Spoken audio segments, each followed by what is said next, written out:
जय जय राम हरे राम राम जय जय राम हरे जय जय जय जय।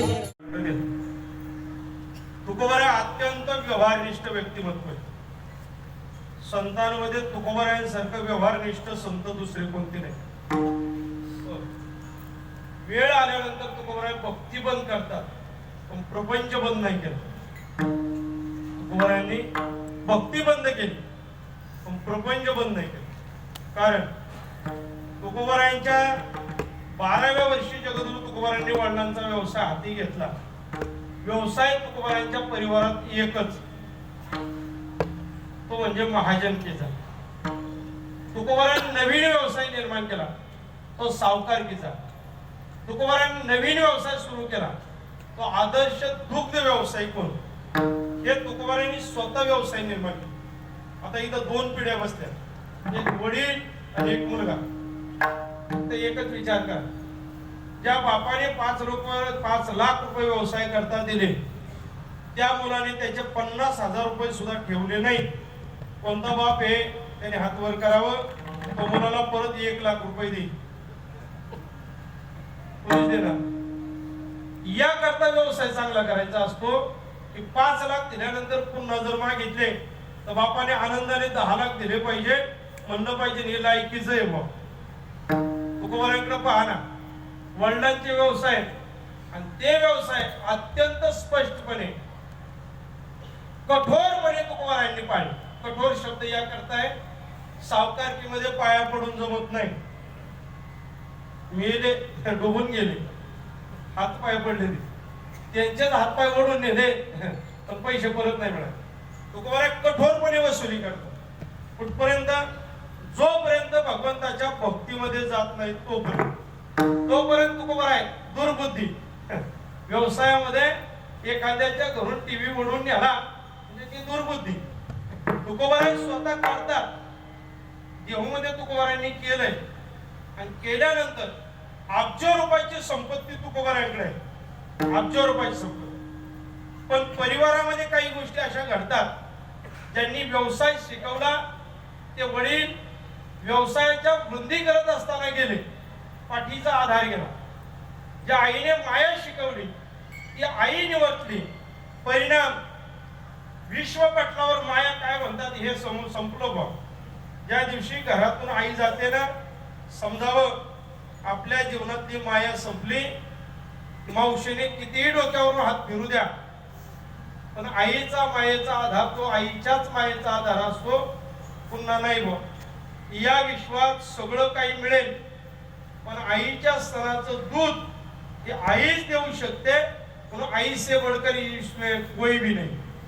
हो, आई गेली, थोरले भाऊ गेले, थोरली भाऊजाई गेली, स्वतःची पत्नी गेली, स्वतःचा मुलगा गेला आणि मग तुकोबारायांना आवश्यकता वाटली या विश्वामध्ये नाही, या महाराष्ट्रात नाही, या पुणे जिल्ह्यात नाही, पुणे परगण्यात नाही, तर देहू क्षेत्रात नाही, तर माझ्या परिवारामध्ये 8 पिढ्या अगोदर नांदायला आलेला देव कुठे हे तुकोबाराय शोधतात. तेव्हा तुकोबाराय शोधतात, तेव्हा तुकोबारायांना देव भेटत नाही. घरात देव कुठं दृष्टीस पडत नाही. त्यावेळेस तुकोबाराय देहूच्या सीमा सोडतात आणि देहूच्या उत्तरेला असणाऱ्या भांगिरी पर्वतावर 15 दिवसाचा अनुष्ठान मांडतात. 13व्या दिवशी विश्वाचा मालक सर्प रूपाने, विंचवाच्या रूपाने दर्शन देतो. तुकोबाराय एवढे प्रगल्भ संत आहेत, इतके व्यवहारनिष्ठ संत आहेत, ते अर्ध्यावर कोणती गोष्ट स्वीकारत नाहीत. अर्धी गोष्ट तुकोबारायांनी स्वीकारली नाही. मिळेल तर पूर्ण. म्हणून भगवंताला तुकोबारायांचं म्हणणं आहे, दर्शन देणार असाल तर विश्वरूप दर्शन, किडा मुंगीचं दर्शन मान्य नाही. देव 48 तास विचार करतात. देव 48 तास विचार करून देत असतील तर ते चांगलंच असेल. पण तुम्ही मागितल्याबरोबर जर मिळत असेल तर ते थोड्या दिवसासाठी असेल. 48 तास भगवंत फक्त एवढा विचार करतात. 16वे शतक आहे, विज्ञानवादी भूमिकेकडे वळण घेते आणि त्यावेळेस जर्मनीमध्ये वाफेवर चालणाऱ्या इंधनाचा शोध लागतोय. अमेरिकेमध्ये विमान कसं तयार करावं याचा प्रारंभ होतोय. इंग्लंडमध्ये अनेक तंत्रज्ञान सामोरे येण्याचा मार्ग चालू झाला आणि त्या कालखंडात देहूला तुकोबारायांची इच्छा आहे भगवंताने विश्वरूप दर्शन द्यावं. ते विचार याचा करत नाही की तुकोबारांना दर्शन कसं द्यावं. तुकोबाराय भगवंत एवढाच विचार करतात, जर का तुकोबारायांची भक्ती ज्यांनी आदर्श मानली, माऊलींच्या मार्गावर जी माणसं चालतात त्यांनी इमानदारीने जर भक्ती केली तर 22व्या शतकामध्ये मला त्यांना चतुर्भुज दर्शन द्यावं लागेल ही माझी तयारी आहे का, याचा विचार भगवंत 48 तास करतात. स्वतःची खात्री पटल्यानंतर मग तुकोबारा म्हणतात 15 दिवसा माझी साक्षात्कार झाला, विठोबा भेटला निराकार. निराकार म्हणजे ज्याला स्वरूप नाही, ज्याला आकार नाही, जसा मूर्तीमध्ये आहे. तुकोबारांनी बोलावं, देवा सामोरे ये. त्यांनी दगड सोडावा आणि तुकोबारांच्या समोर उभं राहावं, याला निराकार म्हणतात. कोणती आट नाही, जेवढं द्याल. पुढचं लक्षात आलं की नाही बघा. निराकार, काही अपेक्षा नाही. तुम्ही म्हणले चला, निघाले तुकोबारा. तुकोबारांना कळालं आता दिसो नये जना, ऐसे करा नारायणा. देवाने पूर्ण केलं. 5व्या दिवशी वैकुंठाची प्राप्ती. मागणी केल्यानंतर 5व्या दिवशी वैकुंठाची प्राप्ती आहे असा निराकार देव तुकोबारांनी निवडला. तो भगवंत करायचा काय? तो भगवंत तुकोबारांचं कीर्तन झालं की कीर्तनाला उभं राहायचं. देव कीर्तनात बसला नाही, तुकोबारांच्या कीर्तनात देव उभा राहिला विटेवर आई रुक्मिणी माते सोबत. आणि मग एक दिवसाचा प्रसंग आहे. दुर्बुद्धी का नको याचं कारण, दुर्बुद्धी ज्यांनी सोडली त्यांच्या जीवनात काय मिळालं याकरता दृष्टांत. तुकोबारांचं कीर्तन चालू आहे आणि तुकोबारांच्या घरी चोरी झाली. 2 चोर तुकोबारांच्या घरात शिरले. घरात शिरल्यानंतर पाहिलं बसायला वस्तू नाही, खाण्यासाठी काही नाही, वरून पाहावं तर उतरायला डायरेक्ट रस्ता आहे. काही अडचण नाही चोरी करायला. पण ज्या चोरी करायला गेले तिथं काहीच नाही ना. आम्ही सदैव जवळ येता काळ घाके, तिथं बाकी काय काहीच नाही. तुकोबारांचा व्यवसाय, सगळी संपत्ती इंद्रायणीच्या डोहात सुरक्षित ठेवलेली. तिथं चोरी करायला जायची ताकद कुणाची नाही. जिथं चोरी करावं तिथं काहीच मिळालं नाही. चोरही एवढे अट्टल, ते म्हणले याच्या घरात चोरी केल्याशिवाय जायचंच नाही. याच्या घरात काही नाही ना, पण याच्या घरातून चोरीच करायची. त्यांनी घर सोडलं, बाहेर आले आणि बाहेर येऊन गोठ्यात गेले. गोठ्यात तुकोबारांच्या 2 गायी आहेत. गोशाळेतल्या नाही, स्वतःच्या 2 गायी आहेत. एक बैल आहे तुकोबारांच्या घरी. तो शेती करण्याबरोबर व्यवसाय करतो. तुमच्याकडे ज्यावेळेस तुकोबारा मिरच्या घेऊन आले त्यावेळेस ते कोणाच्या ट्रान्सपोर्ट मध्ये आले नाही. तर तुकोबारांनी येताना स्वतःच्या बैलावर 2 पोती मिरच्या इथं आणल्या. 2 पोती मिरच्या इथे घेऊन आले स्वतःच्या बैलावर. तो बैल गोठ्यात आहे आणि दिनरजनी हाची धंदा.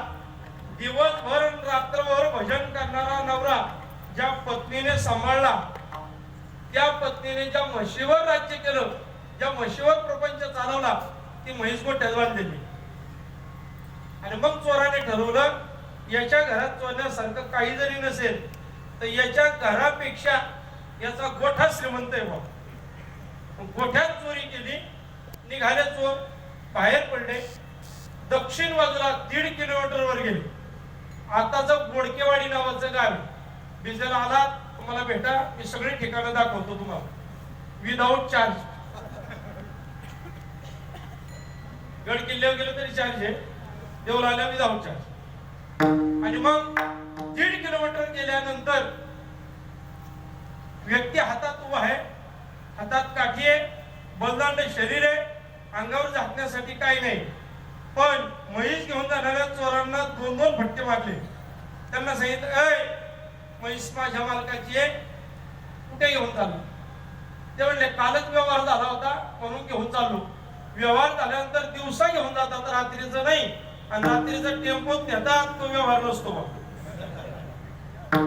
आणि मग येऊन चाललो. 2 फटके मारल्यानंतर त्यांनी विचार केला माल हाती आलाय असं सोडून जमणार नाही. 2 काय 4 फटके खाऊ पण माल घेऊनच जाऊ. म्हणून प्रस्थान डाव्या बाजूला केलं. आताची देवरोड मार्गावर असणारी माळवाडी आहे. त्या माळवाडीकडे प्रवेश केल्यावर पुन्हा गडी समोर उभा आहे. परत 2 फटके मारले. त्यांनी विचार केला हा मारतोय पण आपण सोडायचं नाही. ते उजव्या बाजूला नदी आहे, इंद्रायणी वाहते, इंद्रायणी साक्षीला आहे. वेळ आला तर तिच्यात उड्या मारू पण याच्या हाती म्हैस दाखवून द्यायची. सोरही हुशार आहेत बा. आणि मग इंद्रायणीकडे निघाले. त्याने पुन्हा मारले. आता नाविलाज झाला. यांना कळालं हे सामान्य नो हे महिमा हा सामान्य नाही, याच्याशी तडजोड करावी. तुम्ही सहकार खात्यात जर काम करत असाल, विशेषतः संस्थेच्या सचिवांना कळेल. हो, जो व्यक्ती बँकेत काम करतो, जो व्यक्ती पतसंस्थेत काम करतो, जो व्यक्ती सोसायटीमध्ये विविध कार्यकारी सोसायटीत काम करतो, त्यांच्याकरता एक स्पेशल नियम असतो. स्पेशल नियम म्हणजे पीक कर्ज फक्त 3च गोष्टीला चांगलं मिळतं. चांगलं ऊस, टोमॅटो आणि मिरची. मला वाटतंय इथं जर पीक कर्ज घेणारी मंडळी असतील तर एकाने पण आयुष्यात ही 3 पिकं लावली नसतील. पण पीक कर्ज दरवर्षी मात्र याच्यावरच मिळतं. ते सहकार खात्यातला खूप चांगला नियम, खूप चांगला. नवजुनं करतात ना 31 मार्चला, तो नियम तिथं लागू झाला. नियम असा होता, म्हैस जर का मालकाच्या घरी नेऊन सोडली तर तुम्हाला माफी, जर म्हैस सोडली नाही तर पट्ट्याशी गाठी. हे म्हणले 3-3च बसले, ते 4 दिवस वर जायचे नाही. याच्याशी युती केलेली बरी. निघाले पुन्हा परतीच्या प्रवासाला देवला. एक पुढे मूर्खी धरून महिपती बाबा म्हणतात, एक पाठीमाग काठी येऊ आणि त्याच्या पाठीमाग नोकर तुकोबरायांचा हाती काठी येऊ. निघाले. गोठ्यापर्यंत आले आणि गोठ्यात म्हैस बांधली. रामकृष्ण हरी, तुम्ही तुमच्या घरी, आम्ही आमच्या घरी. ते म्हणले असं चालत नाही, तुम्ही तुमच्या घरी लगेच नाही, तुम्ही जाल तुमच्या घरी, पण मालकाची आज्ञा घेतल्याशिवाय नाही. मालक कुठे आहे? अहो म्हणले 3 वाजलेत. एकटा तू बाबा भेटला तर एवढं बडवलंय. मालक उठला आणि गाव जागा गेलं, काटाळी गाव माग लागेल बा. एवढ्या जर निवार मारलं तर आपलं घर सापडायचं नाही बा. मग मालक नाही, तुम्ही अजून 2 फटके मार, पण मालक सांगू नका. ते म्हटले मालकाला भेटल्याशिवाय सुट्टी नाही. मी किती मारायचं मला माहिती होतं. काही माणसं हुशार असतात, किती मारायचं त्यांना माहिती असतं. हा, आणि मग मला माहिती होतं किती मारायचं. आता मालकाची बाई, मग मालकाला भेटल्याशिवाय नाही. हे म्हणले काय हरकत आहे, 3 वाजलेत. 3 वाजता जर मालक उठला, मालकाची गावची उठले तर खूप आवडले. त्याच्या मालकाला भेटू. नाविलाज असतो, तडजोड झाली. म्हणजे चला घराकडं. ते म्हणले घराकडं तुम्हाला कसं काय माहिती? म्हणजे पहिला दाबा तर तिथं होता, तिथं काय मिळालं नाही म्हणून इथे. म्हणजे मालक तिथं नाहीये, म्हणजे आम्हाला पण माहिती मालक तिथं नाही. मालक कुठे? म्हणजे मालक मंदिरात. तुमच्या कानावर आवाज येतो ना काळाचा, येतोय. कोणतरी बोलतोय, आवाज येतो ना, येतोय. जे बोलणार आहे ना ते माझा मालक. कोण म्हणतोय ऐका बरं का. भक्ती कोणाची करायची? 5च फुलांचा जे हार आहे, 5च फुलांचा. रोज 5 रुपयाला मिळतो. उद्या त्याचं इतकं वॉन्टेड येईल तो 20 रुपयाला मिळणार. भक्ती कोणाची करायची लक्षात ठेवा. व्यवहार पाहिजे कीर्तनात, आणि कीर्तनकार व्यवहारही पाहिजे. कसं